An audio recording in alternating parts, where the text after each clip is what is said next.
Fala, gente bonita, sejam muito bem-vindos a mais um vídeo aqui do nosso canal, Ariane Soares, nessa nossa série de vídeos. Já leu a Bíblia hoje? Se não leu, gente, vem comigo, que hoje nós vamos ler aqui 1 Timóteo capítulo 5. Lembrando que nós já temos disponível aqui no nosso canal Coríntios, Romanos, Tessalonicenses, Filipenses, Colossenses, Efésios, Gálatas.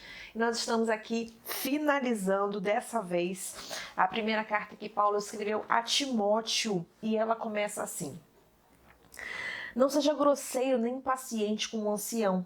Trate-o como se fosse seu pai, e os jovens como se fossem seus irmãos. Respeite as mulheres idosas como respeitaria sua mãe, e as jovens como se fossem suas irmãs. Cuide das viúvas que não têm recursos. Se uma viúva tem parente que pode cuidar dela, eles devem aprender que a religião começa em casa e que devem retribuir com gratidão pelo que têm recebido. Isso agrada muito a Deus. Você pode considerar viúva legítima aquela que deposita toda a esperança em Deus e ora constantemente pelas necessidades dos outros e pelas necessidades dela. Mas uma viúva que explora as emoções e o bolso dos outros, não há o que fazer com ela. Ensine estas coisas ao povo para que todos saibam como agir em família. Designe algumas viúvas para o ministério especial de dar assistência. Elas deverão receber em retribuição o sustento da igreja.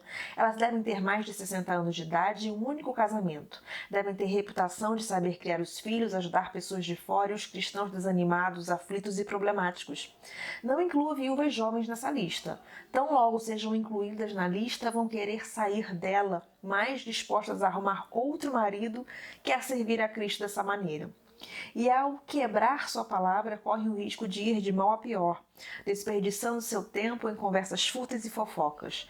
Não, prefiro que as viúvas jovens sigam a vida, se casem, tenham filhos, administrem um lar e não deem motivos aos seus críticos para acharem nelas alguma falta. Alguma delas já se desviaram seguindo Satanás. Qualquer mulher cristã que tenha viúva na família é responsável por ela. Elas não devem ser empurradas para a igreja. A igreja já tem trabalho suficiente com as viúvas que precisam de ajuda. Dê um prêmio aos líderes que fazem um bom trabalho, especialmente aos que se esforçam na pregação e no ensino. As escrituras dizem: não amordace o boi que trabalha, e o trabalhador merece seu salário. Não dê ouvidos a nenhuma reclamação contra um líder que não seja apoiada por 2 ou 3 testemunhas idôneas. Se alguém cair em pecado, chame-o à responsabilidade. Os que estiverem inclinados a fazer o mesmo irão aprender a lição. Deus, Jesus e os anjos me apoiam nessas instruções. Cumpra-as sem parcialidade e sem partidarismo. Não se precipite em indicar alguém para cargos de liderança na igreja. Se alguém estiver envolvido num pecado grave, você não vai querer se tornar cúmplice involuntário, não é?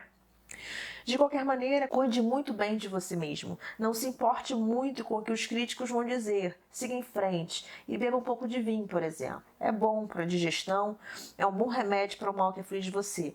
Certos pecados são grosseiros e devem ir direto ao julgamento. Os pecados de alguns só se manifestam muito tempo depois.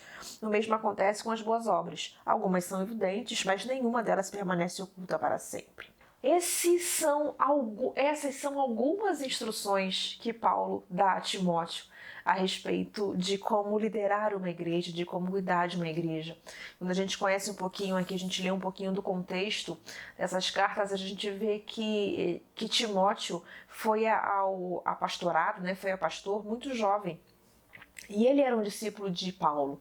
Então Paulo está ensinando em toda essa carta, tanto na primeira carta quanto a segunda, que nós vamos ler também, vem ensinando como liderar pessoas, né? Quando a gente lidera uma igreja, quando a gente pastoreia uma igreja, nós estamos cuidando de pessoas. E realmente a sobrecarga em cuidar de pessoas é muita. Você imagina que cada pessoa que está na igreja, cada membro da igreja, é uma pessoa que precisa ser cuidada. Mas o pastor é um para cuidar de muitas pessoas. Então a demanda é muito grande. A importância de você ter líderes, braços fortes que trabalham junto com você, que todos tenham o mesmo pensamento, uma mesma visão, uma mesma rede de apoio espiritual para trabalharmos juntos, para cuidar. Quanto mais pessoas servindo, mais pessoas podemos abraçar, mais pessoas podemos cuidar. Interessante é que Paulo está falando aqui para ele cuidar, não só ensinando Timóteo a cuidar de pessoas, mas também está ensinando Timóteo a cuidar de si mesmo. Porque para cuidar de outros precisamos estar saudáveis. Não adianta, pessoas doentes não conseguem cuidar de outras pessoas, porque a tendência de adoecer os outros é muito grande. Então, se você que está me assistindo aqui, você é um líder, você é uma líder, lê a carta de Timóteo, é importantíssimo para todos nós, porque aprendemos com o próprio Paulo a melhor maneira de liderar, a melhor maneira de administrar espiritualmente, financeiramente, pessoas, a melhor maneira de cuidar de uma igreja, de liderar uma igreja de modo geral. Beijo, fica com Deus e nos vemos no próximo vídeo. Tchau, tchau.